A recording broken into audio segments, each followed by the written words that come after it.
our best to make it better. But Asli, I give the word to you. Hello, thanks for inviting me. I was in Lillehammer a few years ago to do the main in the festival, and I still miss that very much. Well, I was released from prison after 136 days, but there's still a travel ban on my passport, and the case is still continuing.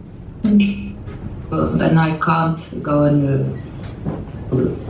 I was in jail when I received the Carlton Prize. Then I received the European Cultural Foundation Prize. I couldn't go; they didn't let me go. Now it's the Erich Maria Remarque Prize ceremony coming, and I'm a prisoner of Turkey. Basically, I was jailed only on the reason or on the pretext that an advisor to a totally legal paper, and my name has been there as an advisor for 5 years without any sort of trouble. And after 5 years, suddenly we were declared as leaders of terrorist organization and charged with the heaviest article in the law, 302, destruction of unity of state, and still the charge. The cases still continue, so it was a big shock.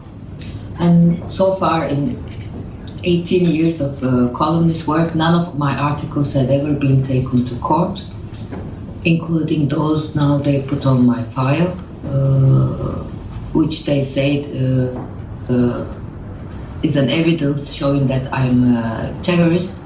In fact, I'm an anti-violent person. For all my column work was dedicated to the victims, all sorts of victims, not just minorities in Turkey, or from Palestinians to concentration camp inmates, from women's stories to human rights violations in the army.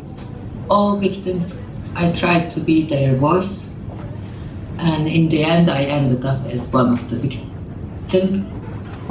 Whose rights was completely violated, the right for just judgment. And if there is no freedom of speech, there is no freedom of life.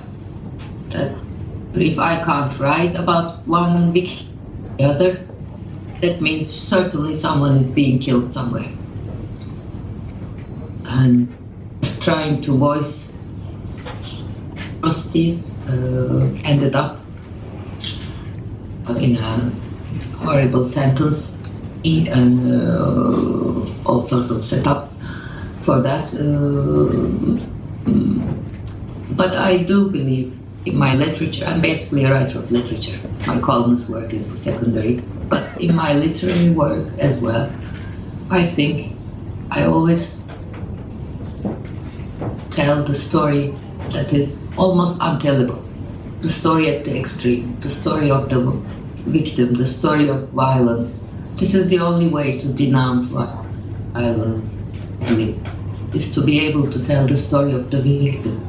Without that story, I think our word or our world will be devoid of meaning. And I have experienced hell, surely. It's a place without any sort of beauty and any sort of meaning. And I do believe that as our reason of existence for writers, to give some meaning for horror we are living in. And for that I have dedicated all my talents to this almost unheard, almost lost story of the victim. And that was a huge crime in today's Turkey. Thank you very much.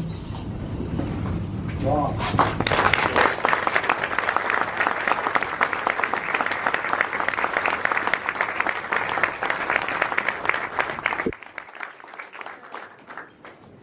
And we can all honor